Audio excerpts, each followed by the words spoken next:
ನಿಮ್ಮ ಕೈಯಲ್ಲಿ ಹಳೆಯ ಉಪಯೋಗಿಸದ ಫೋನ್ಗಳಿದ್ದರೆ ಅವುಗಳನ್ನು ಹೇಗೆ ಬಳಸುವುದು ಎಂಬುದರ 5 ವಿಧಗಳು ಇಲ್ಲಿವೆ.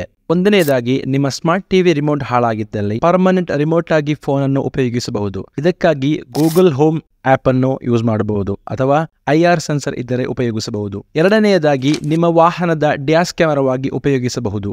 ಇದಕ್ಕಾಗಿ ಪ್ಲೇಸ್ಟೋರ್ನಲ್ಲಿ ಆಟೋಬಾಯ್ ಡ್ಯಾಶ್ ಕ್ಯಾಮ್ ಡೌನ್ಲೋಡ್ ಮಾಡಿ ಡ್ಯಾಶ್ ಕ್ಯಾಮ್ ಮಾಡಬಹುದು. ಮೂರನೆಯದಾಗಿ, ನಿಮ್ಮ ಕಂಪ್ಯೂಟರ್ನ ವೆಬ್ ಕ್ಯಾಮ್ ಆಗಿ ಪರಿವರ್ತಿಸಬಹುದು. ಇದಕ್ಕಾಗಿ ಪ್ಲೇಸ್ಟೋರ್ನಲ್ಲಿ ಕ್ಯಾಮೋ ಎಂಬ ಆ್ಯಪ್ ಯೂಸ್ ಮಾಡಬಹುದು. ನಾಲ್ಕನೆಯದಾಗಿ, ನಿಮ್ಮ ವೈಫೈ ರೇಂಜ್ ಹೆಚ್ಚಿಸಬಹುದು. ಅದಕ್ಕಾಗಿ ನೆಟ್ಶೇರ್ ಆ್ಯಪ್ ಅನ್ನು ಉಪಯೋಗಿಸಬಹುದು. ಐದನೆಯದಾಗಿ, CCTVಯಾಗಿ ಉಪಯೋಗಿಸಬಹುದು. ಇದಕ್ಕಾಗಿ ಪ್ಲೇಸ್ಟೋರ್ನಲ್ಲಿ ಆಲ್ಫ್ರೆಡ್ ಕ್ಯಾಮೆರಾ ಎಂಬ ಆ್ಯಪ್ ಡೌನ್ಲೋಡ್ ಮಾಡಿ CCTVಯಾಗಿ ಉಪಯೋಗಿಸಬಹುದು. ಈ ವಿಡಿಯೋ ಇಷ್ಟವಾದಲ್ಲಿ ಲೈಕ್ ಮಾಡಿ, ಶೇರ್ ಮಾಡಿ, ಸಬ್ಸ್ಕ್ರೈಬ್ ಮಾಡಿ.